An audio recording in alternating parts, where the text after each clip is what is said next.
መጽሐፈ ነገሥት ቀዳማዊ ምዕራፍ 8 የቃል ኪዳኑ ታቦት ወደ ቤተ መቅደስ መግባት። ሰሎሞንም የእግዚአብሔርን ቤትና የራሱን ቤተ መንግሥት ሰርቶ ከፈጸመ ከ20 ዓመት በኋላ ያን ጊዜ የእግዚአብሔር ቃል ኪዳን ታቦት ከዳዊት ከተማ ከጽዮን ያወጡ ዘንድ የእስራኤል ሽማግሌዎችና የነገድ አለቆችን ሁሉ የእስራኤልን ልጆች የአባቶቻቸውን ቤቶች መሳፍንት ንጉሥ ሰሎሞን በጽዮን ሰበሰባቸው። ይኸውም አታሚን በሚባል በሰባተኛ ወር ነው። ካህናቱም ታቦቷን አነሱ፣ የምስክሩንም ድንኳን በድንኳኑም ውስጥ የነበረውን የተቀደሰውን ዕቃ ሁሉ አወጡ።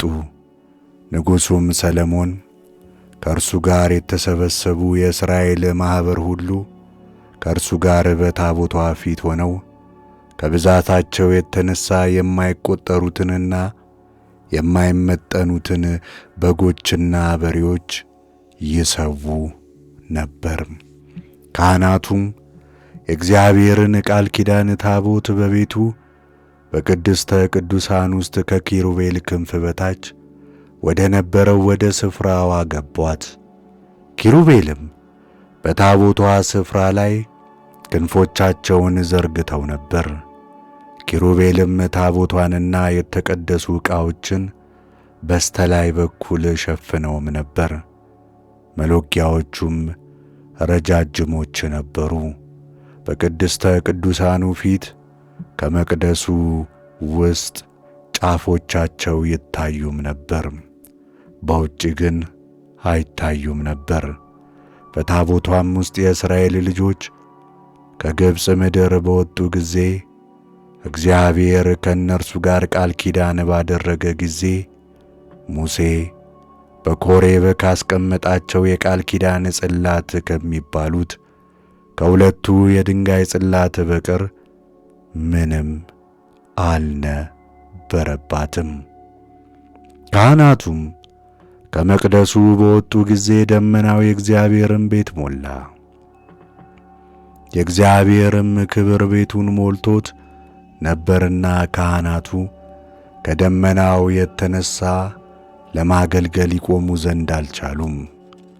ያን ጊዜም ሰሎሞን እንዲህ አለ፣ እግዚአብሔር በደመናው ውስጥ እኖራለሁ ብሎአል።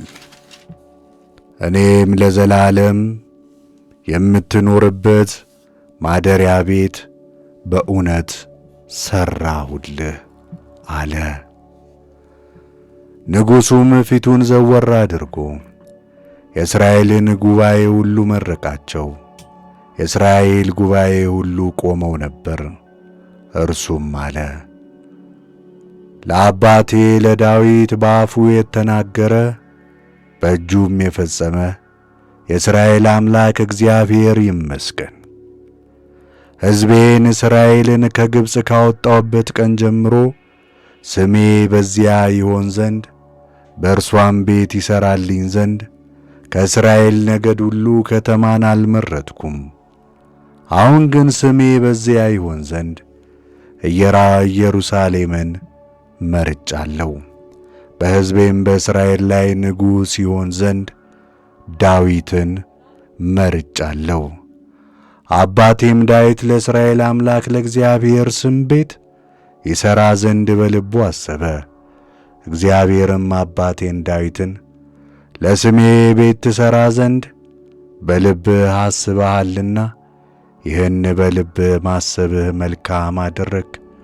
ነገር ግን ከወገብህ የሚወጣው ልጅህ እርሱ ለስሜ ቤት ይሠራል እንጂ ቤት የምትሠራልኝ አንተ አይደለህም አለው። እግዚአብሔርም የተናገረውን ቃል አጸና። እግዚአብሔርም ተስፋ እንደ ሰጠው በአባቴ በዳዊት ፋንታ ተነሣሁ፣ በእስራኤልም ዙፋን ላይ ተቀመጥኩ። ለእስራኤልም አምላክ ለእግዚአብሔር ስም ቤት ሠራው። ከግብፅም ምድር ባወጣቸው ጊዜ ከአባቶቻችን ጋር ያደረገው የእግዚአብሔር ቃል ኪዳን ላለባት ታቦት ስፍራን በዚያ አደረግኩላት። የእስራኤልም ጉባኤ ሁሉ እያዩ ሰሎሞን በእግዚአብሔር መሠዊያ ፊት ቆሞ እጆቹን ወደ ሰማይ ዘረጋ፣ እንዲህም አለ። የእስራኤል አምላክ አቤቱ፣ በላይ በሰማይ በታችም በምድር አንተን የሚመስል አምላክ የለም። ፍጹም ልቡ በፊትህ ለሚሄድ ባሪያ ቃል ኪዳንንና ምሕረትን የምትጠብቅ ለባሪያ ለአባቴ ለዳዊት የሰጠኸውን ተስፋ የጠበቅ በአፍህ ተናግረህ እንደ ዛሬ ቀንም በእጅህ ፈጸምኸው። አሁንም የእስራኤል አምላክ አቤቱ፣ አንተ በፊቴ እንደ ሄድህ ልጆችህ በፊቴ ይሄዱ ዘንድ መንገዳቸውን ቢጠብቁ በፊቴ በእስራኤል ዙፋን የሚቀመጥ ሰው ከአንተ አይጠፋም ብለህ ለአባቴ ለዳዊት ተስፋ የሰጠኸውን ጠብቅ። አሁንም የእስራኤል አምላክ ሆይ ለባሪያህ ለአባቴ ለዳዊት የተናገርከው ቃል እባክህ እውን ይሁን። በውኑ እግዚአብሔር ከሰው ጋር በምድር ላይ ይኖራልን? እነሆ ሰማይ ከሰማያት በላይ ያለ ሰማይ ይይዝህ ዘንድ አይችልም። ይልቁንስ እኔ ለስምህ የሠራሁት ቤት እንዴት ያንስ! አቤቱ አምላኬ ሆይ ወደ ባሪያ ጸሎትና ልመና ተመልከት። ዛሬም ባሪያ በፊትህ የሚጸልየውን ጸሎት ስማ። ባሪያ ወደዚህ ስፍራ የሚጸልየውን ጸሎት ትሰማ ዘንድ በዚያ ስሜ ይሆናል ወዳልኸው ስፍራ ወደዚያ ቤት ዓይኖች ሌሊትና ቀን የተገለጡ ይሁኑ። ባሪያህና ሕዝብህ እስራኤል ወደዚህ ስፍራ የሚጸልዩትን ልመና ስማ። በማደሪያ በሰማይ ስማ፣ ሰምተህም ይቅር በል። ሰው ባልንጀራውን ቢበድል ይምልም ዘንድ በላዩ መሐላ ቢጫንበት እርሱም መጥቶ በዚህ ቤት በመሰዊያው ፊት ቢናዘዝ በሰማየ ሰማይ አድርግም፣ በባሪያዎችህም በእስራኤል ላይ ዳኛ ሁን፣ በበደለኛውም ላይ ፍረድ፣ መንገዱንም በራሱ ላይ መልስበት፣ ጻድቁን አጽድቀው፣ እንደ ጽድቁም ክፈለው። ሕዝበ እስራኤል አንተን ስለበደሉ በጠላቶቻቸው ፊት ድል ቢሆኑ ወደ አንተ ቢመለሱ ለስምህ ቢናዘዙ በዚህም ቤት ቢጸልዩና ቢለምኑ አንተ በሰማይ ስማ፣ የሕዝብህንም የእስራኤልን ኀጢአት ይቅር በል፣ ለአባቶቻቸውም ወደ ሰጣት ምድር መልሳቸው። አንተን ስለበደሉ ሰማይ ቢዘጋ ዝናብም ባይዘንብ በዚህም ስፍራ ቢጸልዩ ለስምህም ቢናዘዙ ባስጨነቅካቸውም ጊዜ ከኀጢአታቸው ቢመለሱ አንተ በሰማይ ስማ፣ የሚሄዱበትንም መልካም መንገድ በማሳየት የባሪያዎችህንና የሕዝብህን የእስራኤልን ኀጢአት ይቅር በል፣ ለሕዝብህም ርስት አድርገህ ለሰጠሃት ምድር ዝናብን ስጥ። በምድርም ላይ ራብ ወይ ቸነፈር ወይ ዋግ ወይም አረማሞ ቢሆን አንበጣ ወይም ኩብኩባ ቢመጣ የሕዝብህም ጠላት ከከተሞቻቸው በአንዲቱ ከቦ ቢያስጨንቃቸው መቅሰፍትና ደዌ ሁሉ ቢሆን ማናቸውም ሰው የልቡን ሕመም አውቆ ጸሎትና ምህላን ቢያደርግ እጆቹንም ወደዚህ ቤት ቢዘረጋ በማደሪያ በሰማይ ስማ፣ ይቅርም በል።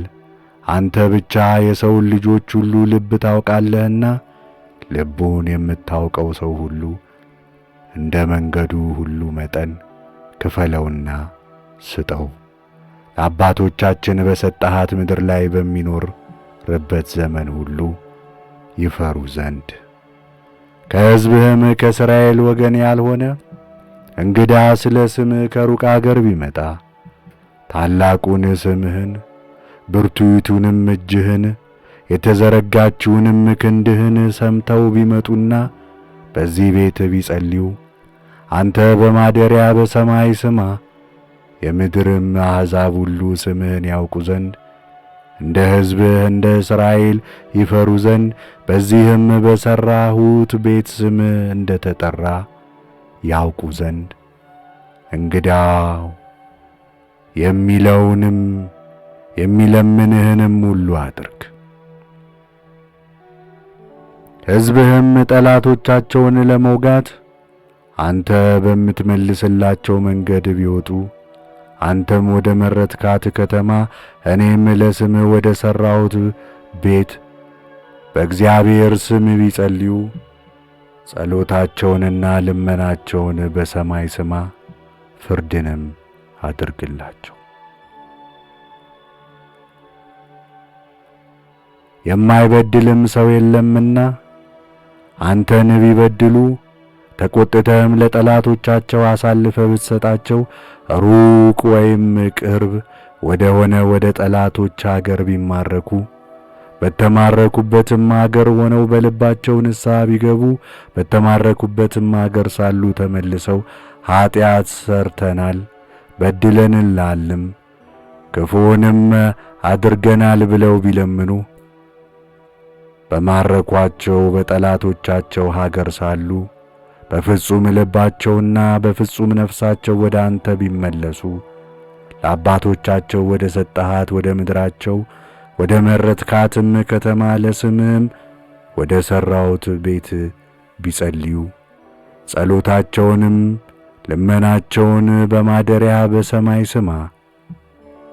አንተንም የበደሉህን ሕዝብህን በአንተም ላይ ያደረጉትን በደላቸውን ሁሉ ይቅር በል።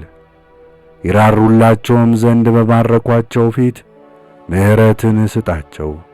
ከግብፅ ምድር ከብረት እቶኑ ውስጥ ያወጣሃቸው ሕዝብህና ርስትህ ናቸውና በጠሩ ጊዜ ሁሉ ትሰማቸው ዘንድ ለባሪያህና ለሕዝብህ ለእስራኤል ልመና ዐይኖችህ የተገለጡ ጆሮዎችህ የተከፈቱ ይሁኑ። ጌታዬ እግዚአብሔር ሆይ አባቶቻችንን ከግብፅ ባወጣህ ጊዜ በባሪያ በሙሴ እጅ እንደ ተናገርክ ርስት የሆኑ ዘንድ ከምድር አሕዛብ ሁሉ ለይተሃቸዋልና። ያን ጊዜም ሰሎሞን ሥራውን በጨረሰ ጊዜ ስለዚያ ቤት እንዲህ ሲል ተናገረ። እግዚአብሔር በሰማይ ፀሐይን አሳየ። እግዚአብሔር በጨለማ ውስጥ እንደሚኖር ተናገረ። ቤቴን ሥራ፣ በመታደስም ለመኖር ለራስህ ጥሩ ቤትን ሥራ። ይህችስ በመኃልይ መጽሐፍ የተጻፈችው አይደለችምን? ሰሎሞንም ይህንን ጸሎትና ልመና ሁሉ ለእግዚአብሔር ጸልዮ በፈጸመ ጊዜ በጉልበቱ ተንበርክኮ እጁንም ወደ ሰማይ ዘርግቶ ነበርና ከእግዚአብሔር መሠዊያ ፊት ከሰገደበት ተነሣ።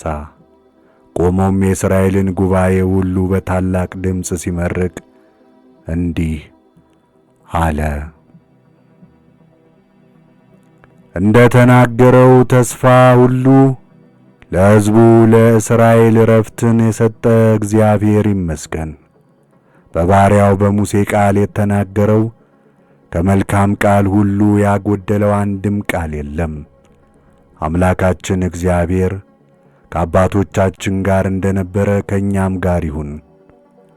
አይተወን አይጣለንም። በመንገዱም ሁሉ እንሄድ ዘንድ ለአባቶቻችንም ያዘዛትን ትእዛዝ ሥርዓቱን እንጠብቅ ዘንድ ልባችንን ወደ እርሱ ይመልስ። ለባሪያውና ለሕዝቡ እስራኤል በየዕለቱ ፍርድን ያደርግ ዘንድ ይህቺ በእግዚአብሔር ፊት የለመንኳት ቃል በቀንና በሌሊት ወደ አምላካችን ወደ እግዚአብሔር የቀረበች ትሁን። የምድር አሕዛብ ሁሉ እግዚአብሔር እርሱ አምላክ እንደሆነ ከእርሱም በቀር ሌላ እንደሌለ ያውቁ ዘንድ እንደ ዛሬው ቀን በሥርዓቱ እንሄድ ዘንድ ትእዛዙንም እንጠብቅ ዘንድ ከአምላካችን ከእግዚአብሔር ጋር ልባችን ፍጹም ይሁን።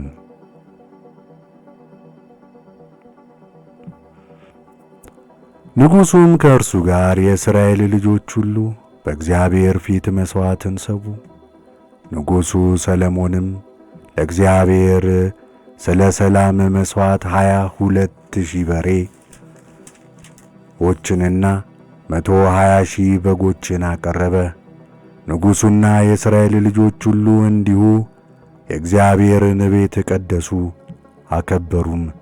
በእግዚአብሔር ፊት ያለው የናሱ መሠዊያ የሚቃጠለውን መሥዋዕትና የእህሉንም ቁርባን የሰላሙንም መሥዋዕት ስብ ይይዝ ዘንድ ታናሽ ስለነበረ በዚያ የሚቃጠለውን መሥዋዕትና የእህሉን ቁርባን የሰላሙንም መሥዋዕት ስብ አሳርጓልና በእግዚአብሔር ፊት የነበረውን የአደባባዩን መካከል ንጉሡ በዚያ ቀን ቀደሰ። በዚያም ዘመን ሰሎሞን ከእርሱም ጋር እስራኤል ሁሉ ከኤማት መግቢያ ጀምሮ እስከ ግብፅ ወንዝ ድረስ ያለው ታላቁ ጉባኤ እርሱ በሠራው ቤት ውስጥ በአምላካችን በእግዚአብሔር ፊት እየበሉና እየጠጡ ደስታም እያደረጉ 7 ቀን በዓሉን አከበሩ። በስምንተኛውም ቀን ሕዝቡን አሰናበተ። እነርሱም ንጉሡን መረቁ። እግዚአብሔርም ለባሪያው ለዳዊትና ለሕዝቡ ለእስራኤል ስላደረገው ቸርነት ሁሉ በልባቸው ደስ ብሏቸው ሐሴትም አድርገው ወደየ እቤቶቻቸው ሄዱ።